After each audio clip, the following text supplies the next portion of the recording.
Yo, yo, yo, what's going on? I hope you and yours are well. Man, I look a hot mess. I know I'm scruffy. I know that I got hair going every which way on my face.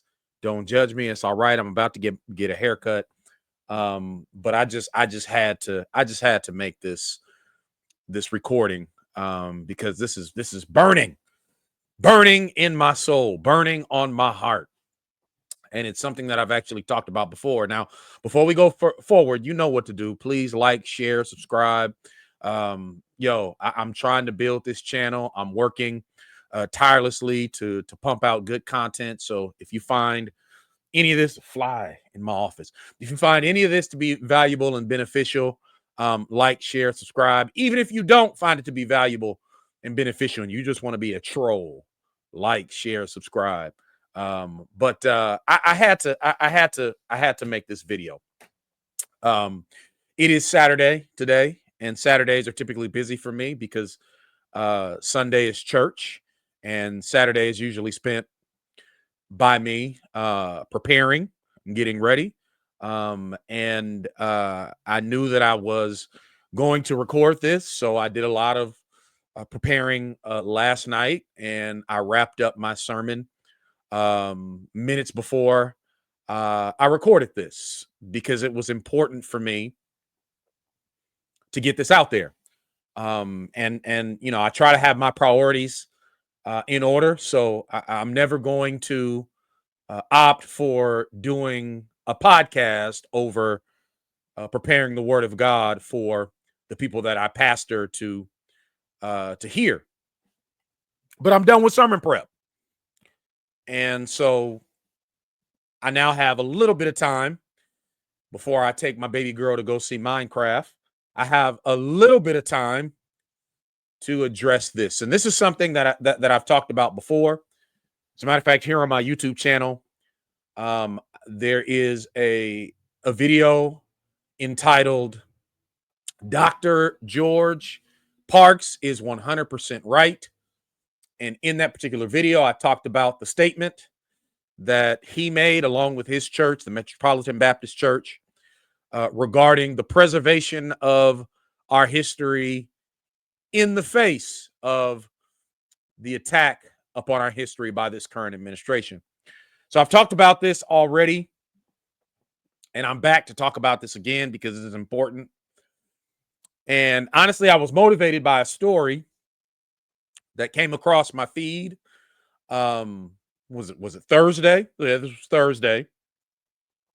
Friend and brother uh, uploaded the story, and I saw the story on my feed, and it was a story regarding the National African American History Museum in D.C. And it was about how the deletion of our history has literally begun by the removal of the Greensboro. This fly must want to hear what we got going on. The removal of the sit-in counter, the 1960 sit-in counter from the Woolworth in Greensboro, North Carolina. And so what they reported, a number of outlets reported that this artifact, this portion of the counter, was removed from the museum, sent back to its owner, and effectively eliminated from the exhibit at the National African American History Museum. Well, after scouring the internet before recording this, it looks as though the Smithsonian has updated that story, and they've said that the exhibit is not going anywhere and it's going to stay put. Now, I don't necessarily know what happened between Thursday and Friday. I don't think that all of these outlets reporting on the removal of this artifact, I don't think that they just got that out of thin air. I rejoice in the fact that it is not going anywhere. I rejoice in the fact that that artifact is staying put, but obviously, clearly, something happened. Something occurred um, that caused a shift in course, and now the exhibit is staying. And while I applaud the fact that the exhibit is staying, while I applaud that that particular piece of history will remain, we all still know that this assault, this attack upon our history is coming because the Trump administration has already um, identified the National African American History Museum as a place where divisive rhetoric is being conveyed and taught.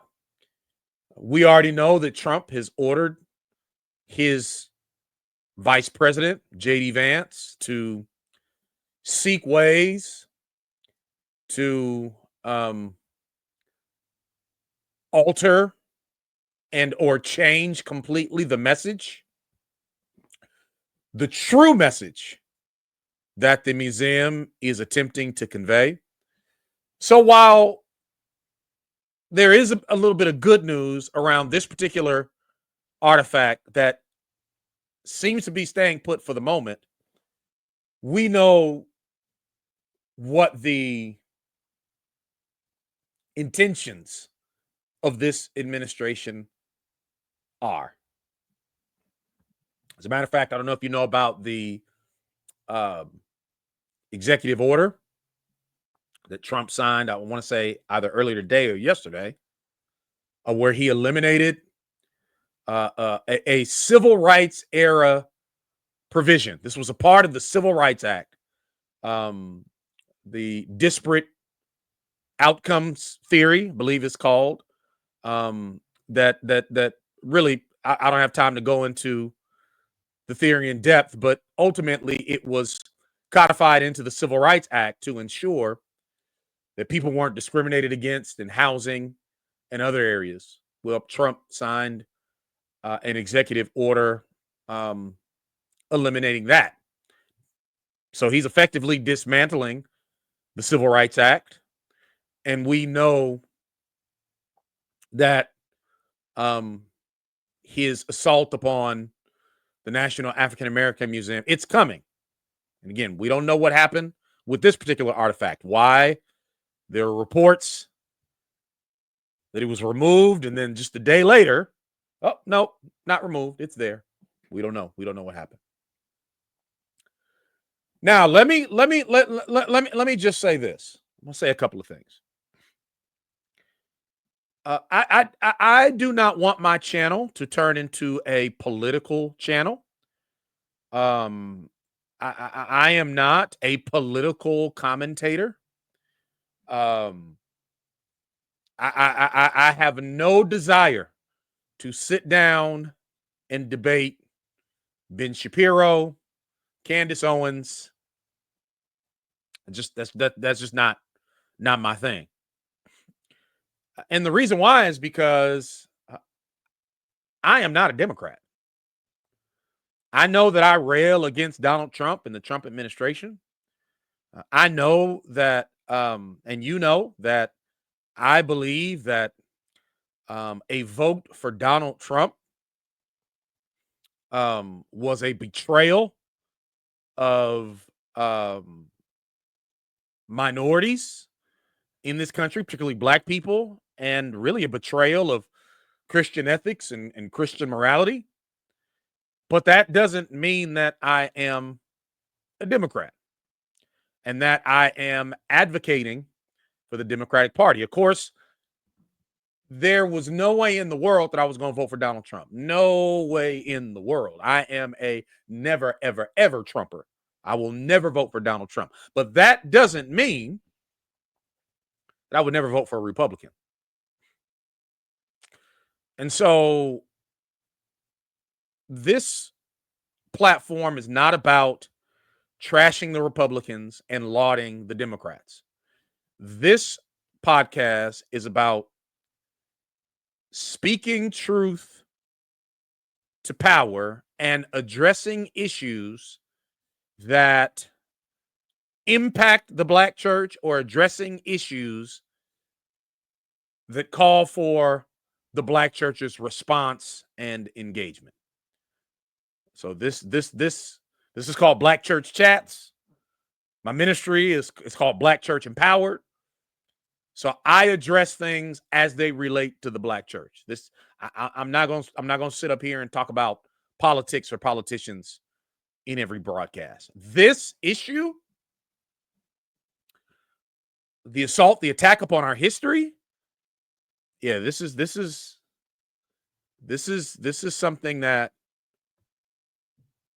those of us that are leaders within the Black church, those of us that care about the Black church, this is something that we need to pay really close attention to. And this is definitely something that we need to roll up our sleeves and get involved in. And so I'm speaking on this particularly because the Black church must have something to say about the eradication and the systemic elimination of the truth, accurate history. You know, one of the reasons why I care about history is because I see a care and concern for history expressed by God. I think God cares about history because he is the God of history. And it's clear that God wanted his people, the Israelites, to remember their history.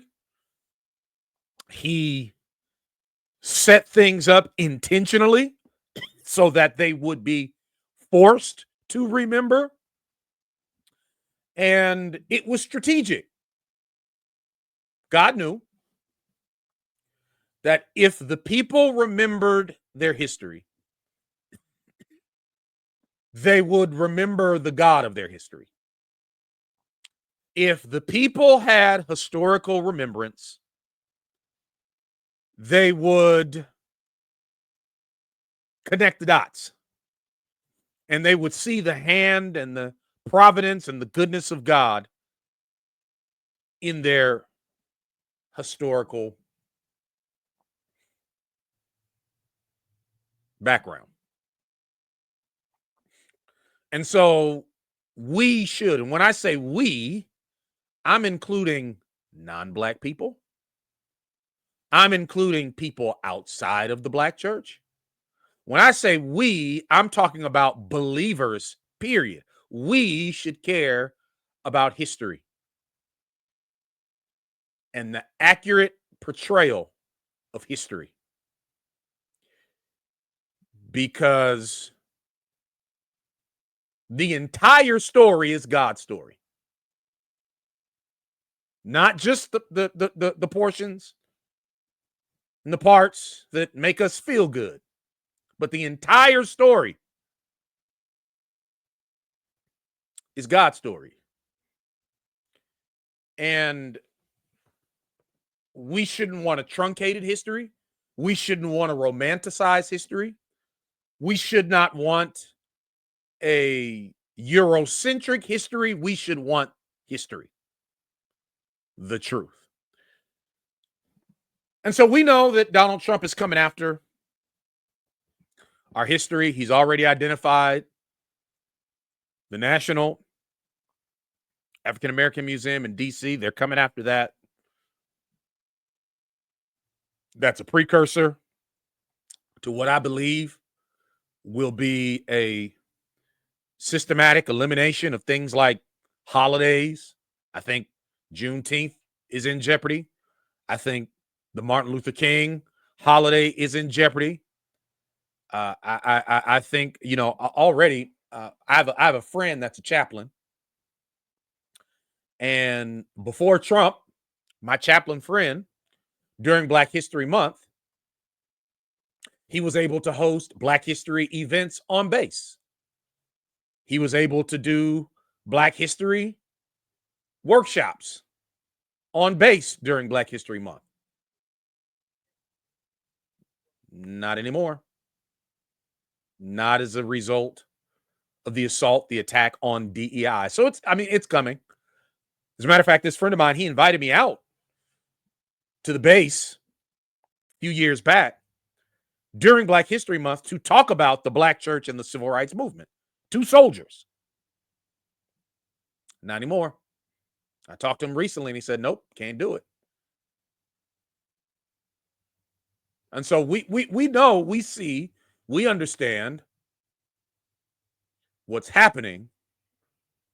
And so we have to be, and when I say we, now I'm talking about the Black church. Listen to me. We have to be proactive. I was grieved deeply when I saw that report on Thursday, because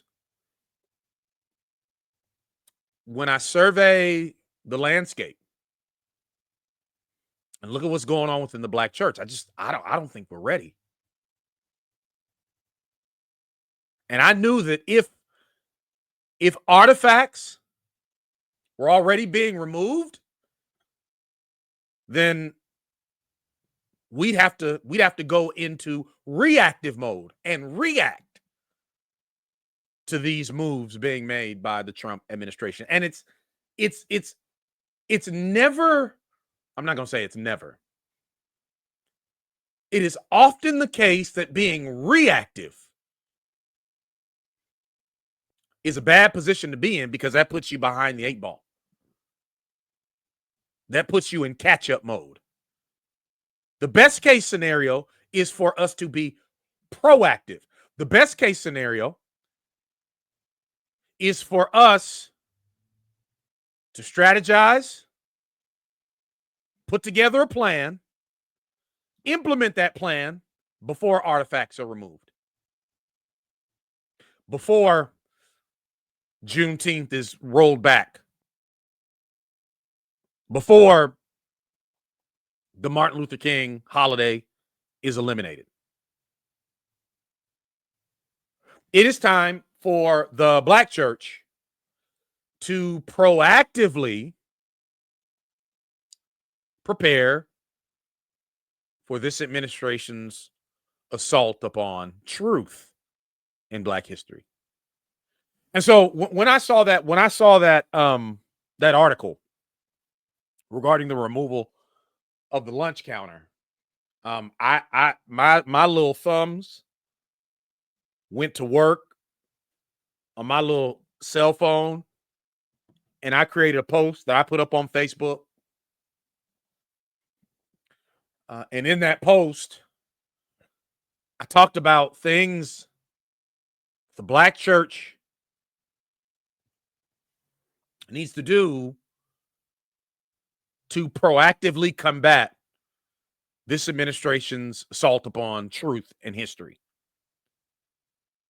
I took the original post down after I discovered that the counter is, at least for now, it's safe. Again, sounds like some funny business to me. Multiple outlets Thursday report it's gone. Multiple outlets on Friday report it's gone. Saturday rolls around. Now these same outlets are reporting, oh no, it's going to stay. I don't know what happened. Sounds fishy. So while again that artifact is safe for now, we need to strategize and develop a plan and begin implementing that plan before the moving trucks show up and before the African American History Museum is turned into a museum that Candace Owens and Clarence Thomas will be proud of. And so I jotted down some specific things that the black church can do now. Now here's where here's where I have to admit that the black church is not a monolithic institution. Wish we were. Not well, no, I'm not gonna say I wish we were, because what pleases God is unity, not necessarily uniformity. So I don't think that we need an institution that is uniform, but we do need an institution that moves in lockstep when it comes to certain things, particularly this. In our not so recent past, we actually witnessed the black church with all of its differences, with all of her variations. We actually saw her moving in lockstep. You want to know when? During COVID. Remember when Donald Trump during COVID said, no, houses of worship reopen. Go back. Hold your church services. It's okay. Now, this is the same guy that told Americans to inject bleach into their veins as a cure for COVID. The same guy tells all churches, go ahead, go back. Forget about quarantining. Go back to worship. You know, a lot of churches did. A lot of churches did. But you know which ones, by and large, didn't? Black churches. Yeah, you have some outliers. But for the most part, when Trump said, go back to church, black pastors were like, how is that loving? How is that caring for my sheep if I know that we are disproportionately impacted by this virus? We have a lot of seniors and an older crowd. Like how is this loving others as I love myself? And so that's one way that we've seen the black church operate in unity. This issue of the intentional eradication and elimination of the truth, our history, this issue, we all need to get together on. We need to get on the same page, and we need to be united around this. And so I have some suggestions, some things that we need to do like now. Actually, we need to do these things like yesterday in order to prepare for what's coming. And I'm also open to other thoughts, other ideas beyond my own. But we need to start thinking about this, and we need to start implementing this. So I did write out some things black churches can do to ensure truth and accurate history prevails. And I want to share those things with you real quick. Number one, every black pastor needs to learn black history. If you're a black pastor listening to me, you don't know black history, how can the black church preserve black history if her leaders are ignorant of black history? And so it is incumbent upon us to open some books. If we haven't already, if you already have a working knowledge of black history, great. I would say just enhance that, deepen that knowledge. But if you don't, then then you need to develop that. So, some books that I would recommend: 1619 Project by Nicole Hannah Jones, Slave Religion by Albert Rabateau, Stony the Road by Henry Louis Gates Jr., The Warmth of Other Suns by Isabel Wilkerson, Walking with the Wind, a memoir of the movement by John Lewis. Now, if you're sitting there saying, man, I know I need to learn Black history, but I'm not a reader. Okay, all right. You need to become a reader. I believe that leaders are readers, but let me try to meet you where you are. On YouTube, there is a page that I think this page is curated by Henry Louis Gates. It's called Black History in 2 Minutes or So. I'm going to provide the link in the description. Immerse yourself in that. These clips are no longer than 3 minutes, 30 seconds, some of them 4 minutes. It's a lot of stuff on there. So if you're not a reader, that's no excuse. Black History in 2 minutes or so on YouTube. Check it out. Number 2,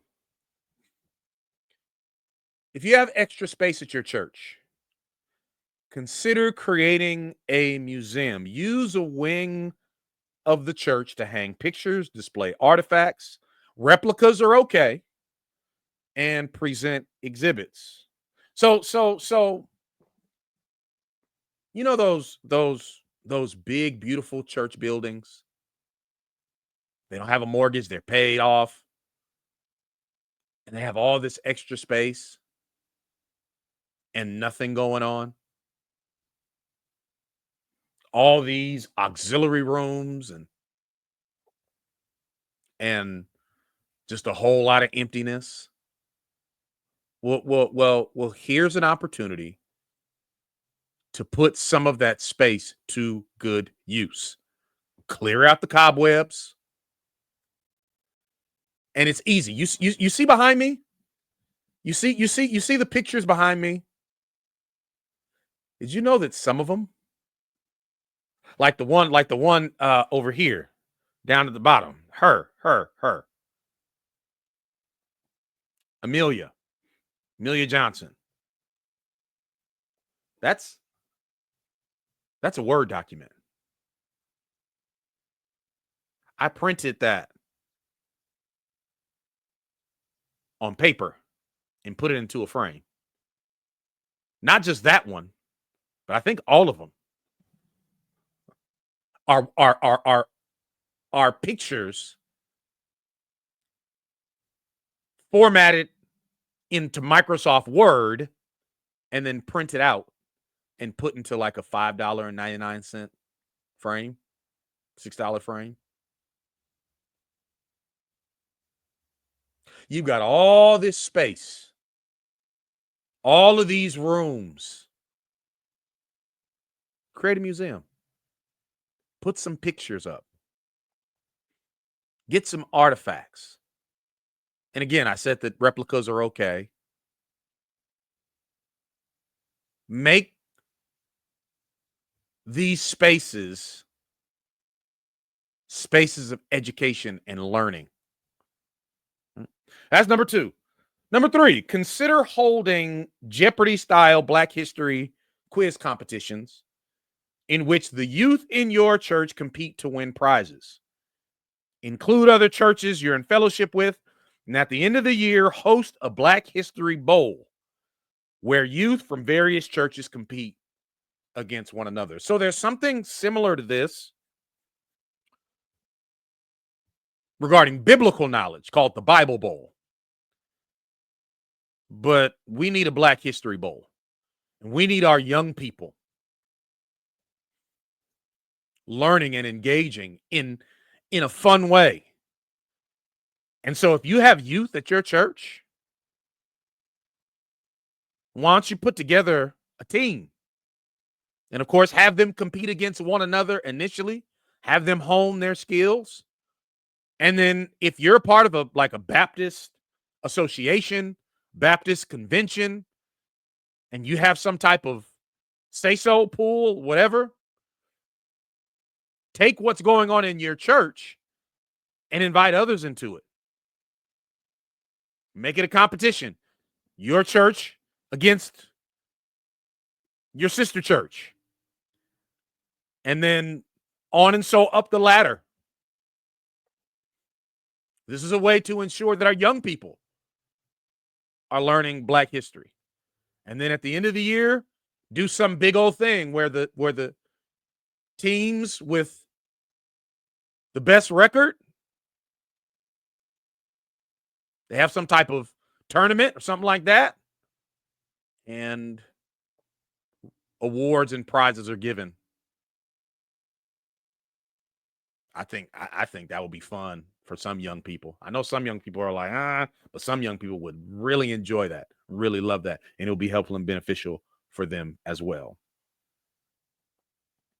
All right, number 5. This is what I said, purchase or clear off 5 to 6 bookshelves and create a Black church history / Black history library, and then allow members to check out books, and then offer rewards to youth that complete book reports on rented books. So you see, first of all, I think that every pastor needs to have a library. Of course, that's not, not being legalistic about that, but I just think it's wise. But second of all, how hard would it be to find some bookshelves? You can get them off of Amazon, or you can go to Goodwill. Bring them into your church, to a room in your church. Maybe it could be the room where the museum is.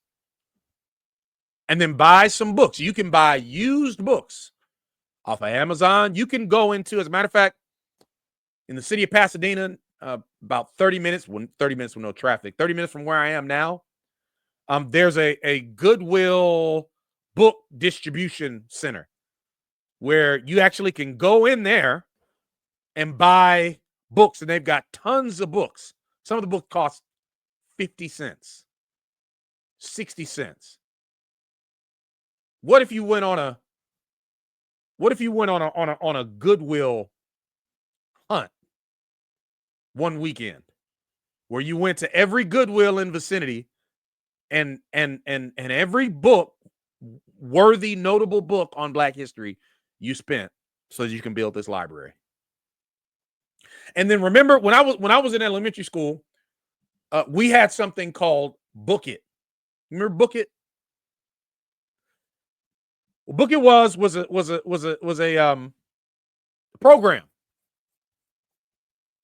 where if you read a book and completed a book report, you would get a certificate for a free Pizza Hut personal pizza. Oh man.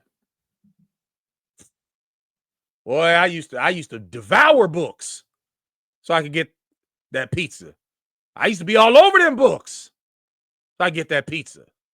And just imagine if there was something similar at your church. Just imagine.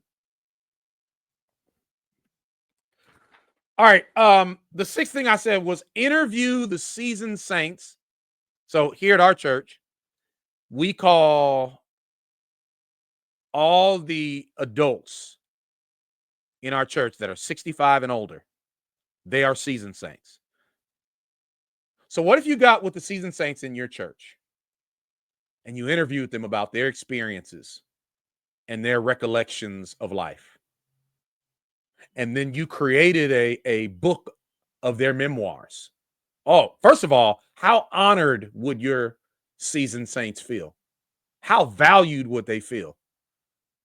And then you put that into a book and you distribute it to your congregants,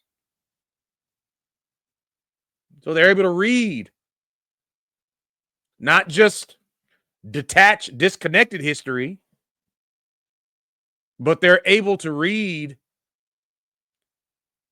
about history through the lens of somebody that they know and love.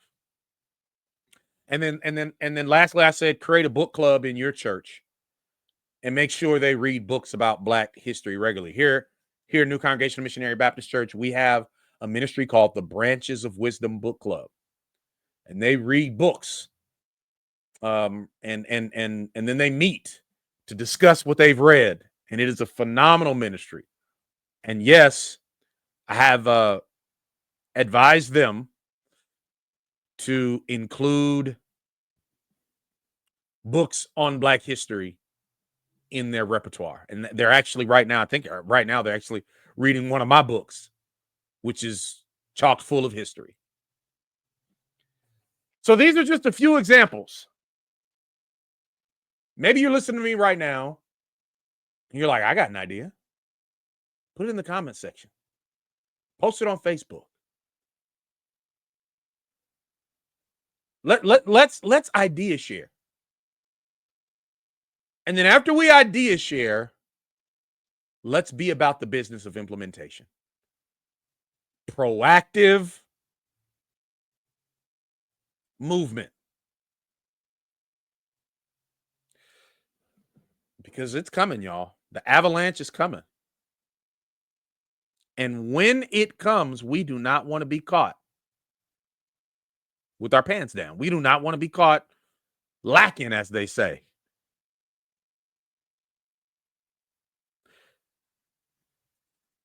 If you stay ready, you ain't got to get ready. And so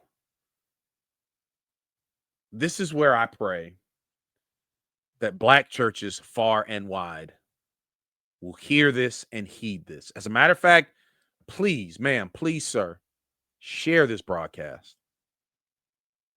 If you are a member of a Black church, share this with your pastor. Pastor, if you're a pastor, please, in the comment section, let me know what you think about what I'm saying and share this with other pastors. This is about more than just me building a channel. This is about avoiding what happened to the generation that came after Joshua in Judges chapter 2. Remember that? Joshua and the Joshua generation, they die. Another generation arises. And the Bible says that this generation arises and they don't know God, nor do they know the things that he had done for them, their history. So they don't know God and they don't know their history. And as a result, they place themselves in horrible situations. They are enslaved, they are placed into bondage because they just can't stop rebelling against God. They can't stop being wicked. And so over and over and over again, they are punished. Then they are delivered. And then they do the same thing. They're hard-headed. And, a hard head makes a what? A soft bottom. So they're punished again. And this is the repetitive nature of the book of Judges. This is what they go through. This is what they experience because they did not know God and they didn't know their history. And see, the two are linked.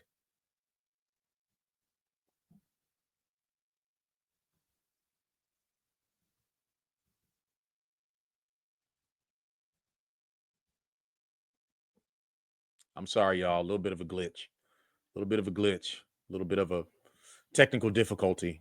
But the two are linked. The more I know about history, the more we know about history, the more amazed we are and awed by the God of history. And God forbid we, like the Joshua generation, fail to pass along our history to further generations, and they suffer because of our negligence. So what other suggestions do you have? Let me know in the comment section. Let's make it clear that we will not let them trump our history. All right, I appreciate y'all. Listen, I will be going live very, very, very soon. I got some other topics that I'm going to be addressing and discussing. As a matter of fact, coming up, I'm going to be going live and I'm going to be talking about how the history of the Black church can inform us on how to do church today. I think that's going to be a very interesting discussion, particularly if you're a pastor or a church planner. Like, what should my ecclesiology look like? How should I do church? A lot of articles about it, a lot of church growth strategists, a lot of information out there about it. But how many of them, those articles and all that, how many of them invite you to consider the history of the Black church as a guide for how to do church today? We're going to talk about that. And then I'm also going to be going live and I'm going to be talking about, I think the broadcast is entitled Pastors Should Never Resign and Other Beliefs That Are Detrimental to the Mental Health of Black Pastors. And in that broadcast, I'm gonna share a story. It's gonna be a little bit of an intimate broadcast. I'm gonna talk about something that I haven't talked about publicly, but that I need to talk about because I think it'll benefit Black pastors and Black parishioners. And we're going to have a heart-to-heart conversation on that one. So if you haven't subscribed to the channel, subscribe to the channel, like, share. Appreciate y'all. Love y'all. Until next time, God bless.